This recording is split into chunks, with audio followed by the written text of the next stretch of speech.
Siguiente aplicación de la integral. Volumen, método de las capas. También se le puede llamar cilindros o tubos. Aquí he dibujado un cilindro que espero que me haya quedado mejor que el cilindro anterior. Tenemos el eje central de un cilindro hueco, un tubo hueco, de altura h, y tiene un espesor W. Hemos medido un radio desde el centro hasta el centro del cilindro, desde el centro del eje hasta el centro del espesor del cilindro, y le llamamos R, ¿verdad? Y tenemos dos medidas, entonces, la medida del cilindro interior, que es R más el espesor sobre 2, W sobre 2, y el cilindro interior del eje mide R menos el espesor sobre 2, R menos W sobre 2. Y vamos a encontrar el volumen de esta capa o cilindro. Claro, el volumen de esta capa va a ser el volumen de todo el cilindro exterior menos el volumen de este hueco cilíndrico que está en el interior. El volumen, el cilindro exterior es como un disco, pero un disco bastante largo, ¿eh? Pero también se encuentra con el método de los discos. ¿Cuál es el volumen? El área del círculo completo, el área de la circunferencia por la altura. El área de la circunferencia es pi por radio al cuadrado, solo que el radio exterior es R más W sobre 2 al cuadrado, por la altura, que es H. El área de la circunferencia por el espesor. Menos el área del hueco, que también es pi por radio al cuadrado, pero este radio es el radio del centro hasta donde termina el hueco, que es R menos W sobre 2 al cuadrado, también por H. Entonces, esos dos volúmenes los restamos y obtenemos el volumen de la capa.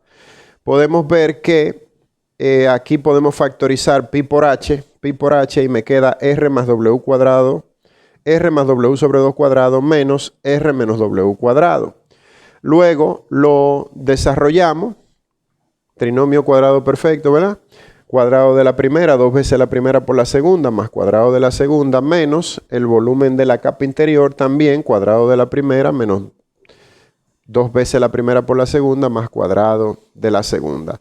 Y vemos que R cuadrado menos R cuadrado se cancelan, W cuadrado sobre 4 menos W cuadrado sobre 4 se cancelan, pero aquí RW menos por menos da más, RW más RW es 2RW, de modo que me queda pi h por 2RW. Lo reagrupamos, ponemos aquí 2pi por el radio por h por W, que es 2pi por el radio medio por la altura por el espesor. 2pi, radio medio, altura, espesor. 2pi, radio medio, altura, espesor. Y así tenemos el volumen de la capa. Así como hicimos en el método de los discos, primero teníamos una fórmula para un disco y luego hacíamos una sumatoria de discos para tener el volumen de todo el sólido de revolución. Pues aquí también tenemos el volumen de una capa y vamos a ver cómo dividimos la función en capas y hacemos una sumatoria de capas, y esto va a resultar en una integral que nos va a dar el volumen. Por ahora lo importante es uno saber que si yo tomo este rectángulo aquí y lo transporto aquí, veo que ese rectángulo, girando el rectángulo de dimensiones h y w, girándolo alrededor del eje con el radio R, ¿eh? Girándolo alrededor del eje, es que me forma esta capa que es un sólido de revolución, una capa de revolución. Bien, tenemos aquí una función f de x, la cual giramos alrededor del eje x para formar el mismo, prácticamente muy parecido, ¿verdad? El mismo sólido de revolución que habíamos dibujado cuando explicábamos el método de los discos, pero ahora lo vamos a resolver con capas. Allí habíamos hecho para girar alrededor de X en aquel ejemplo discos así. Aquí vamos a hacer capas así. Capas. Cada capa girada alrededor del eje X, ya sabemos cuánto vale su área. Vale, si tengo aquí una capa representativa, pongo que la distancia del eje X a la capa es R sub Y, R de Y sub I. Y la altura de la capa es H de Y sub I. Y el ancho de la capa es delta de Y sub I. Y saco entonces el volumen de esa capa y le llamo delta B, que sé que es 2pi por R de Y sub I por H de Y sub I por delta Y sub I, por la fórmula ya obtenida. Y sé que lo que tengo que hacer entonces es sumar los volúmenes de cada capa. Entonces hago la sumatoria desde I igual N, desde I igual 1 hasta N de cada capa. Suponiendo que son N capas, ahí tengo una aproximación del volumen. Y es el mismo proceso de acumulación. Ahora sabemos que si yo hallo el límite cuando N tiende a infinito de esta sumatoria, pues lo que voy a tener es una integral. La integral de 2pi, R de Y, H de Y, diferencial de Y. B sub X le llamo porque el volumen es girando alrededor del eje X. Podemos ver aquí una diferencia fundamental con el método de los discos, y es que en el método de los discos, cuando yo giraba alrededor del eje X, tenía como resultado una integral en X. Pero aquí girando alrededor del eje X tengo una integral con la variable Y. Asimismo, en el método de los discos, cuando yo giraba alrededor del eje Y, tenía una integral con la variable Y. Y aquí, o sea, con los discos es, giras alrededor de un eje, tienes una integral con esa misma variable. Con las capas es, giras alrededor de un eje, tienes una integral con la variable del otro eje. ¿Cómo demostramos ese? Podemos demostrar que si yo giro esto alrededor del eje Y, la integral va a ser la integral de AB de 2pi R de X, H de X, diferencial de X. Pero tenemos que aclarar también que si el volumen es de A a B, yo tengo que encontrar el equivalente en el eje Y. Para A hay un D y para B hay un C, que eso es pues fácil de encontrar. Y aquí tenemos las dos fórmulas para girar alrededor de los ejes X e Y con el método de las capas. Pues de una vez vamos a hacer un ejemplo. Girando alrededor del eje Y, la región acotada por estas tres curvas.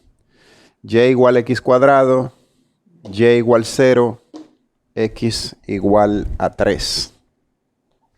Vamos a ver. Y igual a X cuadrado es sencillamente, ¿sabe qué? Estoy dibujando malísimo hoy. Y igual a X cuadrado es sencillamente una parábola que tiene centro vértice en el origen. ¿Ah? De una vez yo digo, esta X que está aquí es la ecuación de Y igual 0, es el mismo eje X. ¿Ah? Y yo sé que es una parábola. Una parábola es la ecuación de Y igual a X cuadrado. Y si hago estas rayitas por aquí, ¿no? Bueno, vamos a hacerle un poquito más. Estas rayitas por aquí, 1, 1,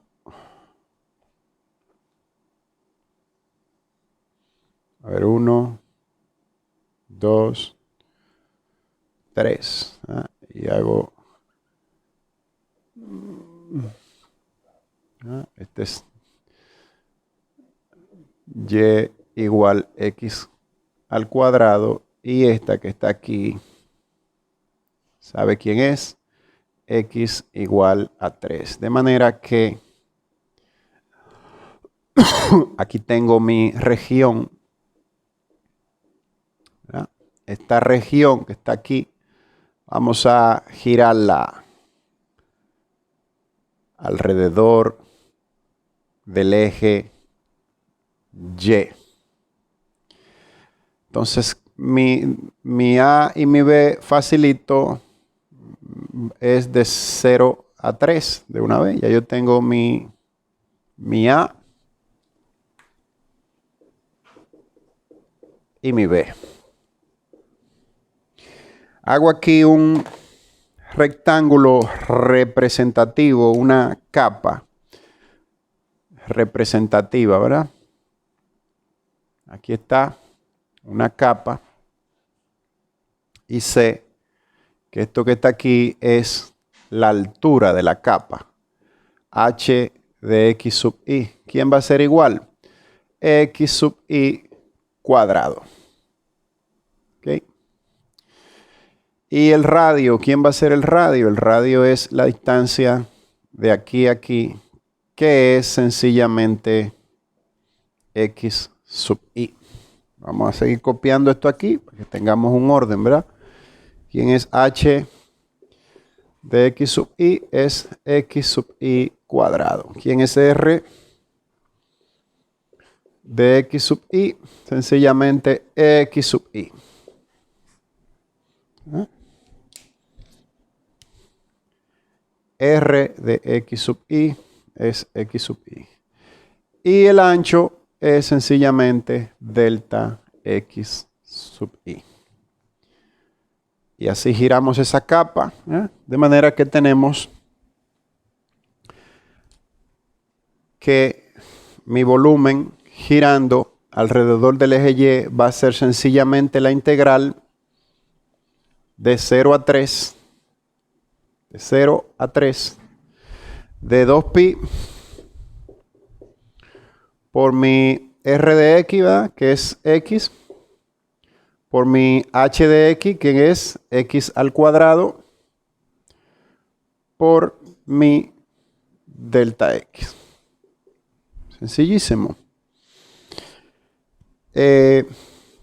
Esto va a ser igual a 2pi de la integral de 0 a 3 de x al cubo diferencial de x, lo cual va a ser igual a 2pi de x a la 4 sobre 4 de 0 a 3, lo cual va a ser igual a pi sobre 2 de x a la 4 de 0 a 3 igual a pi sobre 2, 3 a la 4 menos 0 a la 4. Y eso da 81 sobre 2. 81 pi sobre 2. 3 por 3, 9 por 3, 27 por 3, 81. Menos 0, 81 por pi sobre 2. 81 pi sobre 2.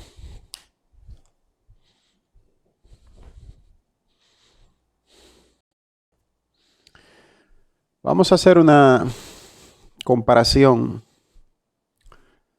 de ambos métodos. Método de los discos versus las capas. Aquí tenemos una especie de cuadro donde aquí tenemos los discos en esta columna y aquí tenemos las capas. Y aquí en esta fila tenemos girando alrededor del eje X y girando alrededor del eje Y. Como usted sabe, si usted quiere utilizar el método de los discos y formar un sólido de revolución girando alrededor del eje X, usted se imagina un disco representativo, ¿verdad?, cuyo volumen es delta V igual pi por la función al cuadrado en ese punto. La altura al cuadrado por el diferencial de x. Y la altura es la función y usted forma esta integral. Pero si usted quiere hacer eso mismo con el método de las capas, entonces usted hace, en vez de hacer un elemento vertical, hace un elemento horizontal que lo va a girar, y usted sabe que el diferencial del volumen es 2pi por el radio, por la altura, por el ancho. En este caso el ancho es un delta Y. Y el radio y la altura van a quedar en función de Y. Pero si nos vamos al eje Y, girar alrededor del eje Y, si usted quiere, forma aquí un disco. Esto es un disco que se va a girar así, ¿verdad? Así, alrededor del eje Y. Y usted va a tener entonces la integral de pi por la altura de ese disco. La altura de ese disco va a quedar en función, o el R de ese disco, ¿verdad? Va a quedar en función de Y.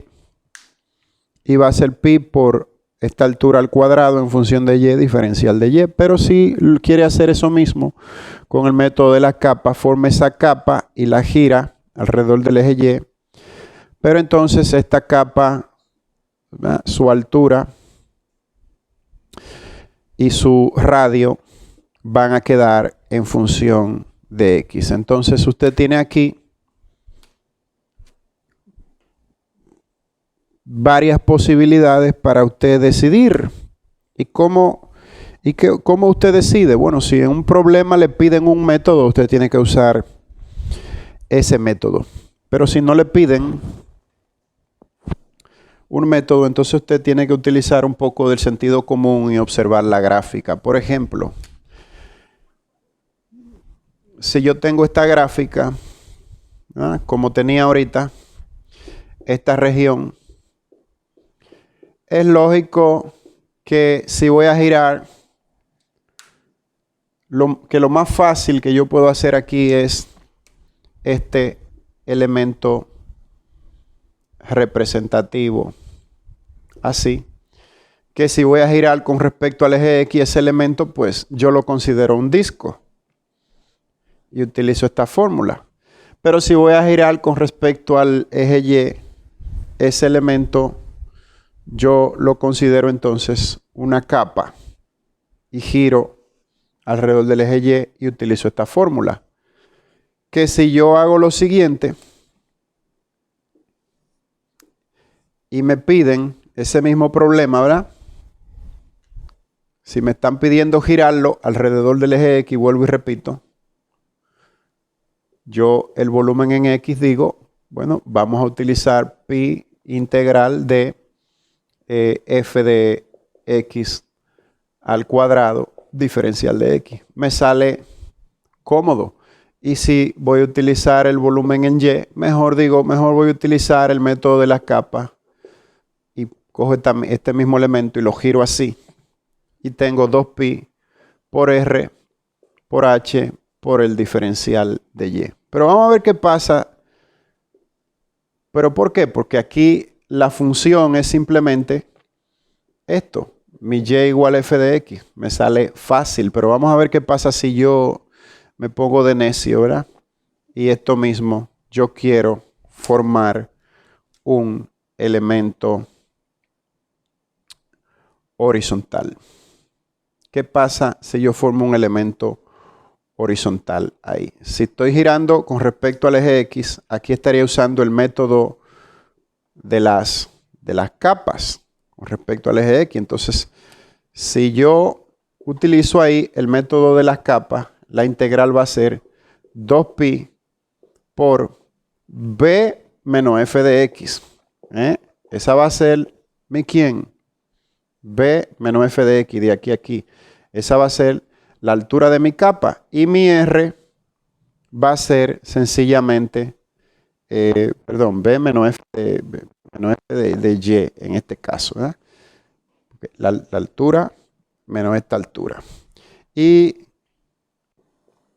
mi radio va a ser Y diferencial de Y. Lógicamente, ustedes ven que esto podría ser más complicado que encontrar esto, porque simplemente aquí, ¿quién es la altura? La misma función. Y aquí, ¿quién es la altura? Es un poquito más complicada. Pero si yo quiero encontrar el volumen con respecto al eje Y, con ese mismo elemento, yo diría, bueno, eso es un disco que gira así con respecto al eje Y. ¿Y cuál es entonces esto es pi, cuál es la altura de ese disco? Pues lo mismo, B menos F de Y cuadrado diferencial de Y. Aquí es una capa con respecto al eje X, una capa, pues la integral va en Y. Aquí es un disco con respecto al eje Y, pues la integral va en Y. Aquí yo cometí un pequeño error. Aquí es un disco con respecto al eje X, la integral va en X, pero cuando es una capa con respecto al eje Y, también la integral va en X. Entonces, como ustedes ven, para cada situación yo tengo dos opciones. ¿Y qué yo tengo que hacer? Evaluar, pues, cuál de estas dos opciones es más fácil y proceder. Eso en caso de que me den libertad de utilizar cualquiera de los dos métodos. Vamos a ver otro ejemplito. Si, por ejemplo, borro esto. Si, por ejemplo, en vez de la función ser así, tan sencilla, fuese una función así, ¿verdad? Si fuese una función así, un área así, es lógico que aquí es mucho mejor tener un elemento vertical, porque no va a tener conflicto. Cuando vaya llegando, ustedes ven, a los extremos, sencillamente tengo elementos más pequeños. Entonces, ese elemento vertical, si es alrededor del eje X que lo estoy girando, es con el método de los discos. Pero si es alrededor del eje Y, es con el método de las capas. Pero si yo me pongo de necio y hago esto, ¿verdad? Y quiero hacer un elemento horizontal, ¿qué está pasando ahí? Está pasando que esto que está aquí, mi f de x, si yo en vez de expresarlo como, esto yo lo expresé, ¿verdad?, como y igual a f de x. Pero entonces aquí yo tendría que tener esto expresado como mis x, ¿verdad?, igual a f de y. Y no puedo, porque recuérdese que una función para un valor de y me tiene que dar un solo valor de x. Y aquí, para un valor de y, me está dando dos valores de x. No es una función. Entonces, hay veces que la misma gráfica te dice cuando tú necesitas un elemento representativo horizontal, vertical, en vez de un elemento representativo horizontal. Simplemente usted hace su gráfica de su región y usa su sentido común y se va a dar cuenta. En el otro caso, ¿verdad?, ustedes vieron cuál de los dos elementos me convenía más, pero en este caso yo veo que siempre me va a convenir un elemento vertical. Entonces, si me piden que gire con respecto al eje X, uso ese elemento vertical girándolo alrededor del eje X con el método de los discos. Pero si me piden que la gire con respecto al eje Y, uso ese mismo elemento vertical girándolo alrededor del eje Y con el método de las capas en ese caso.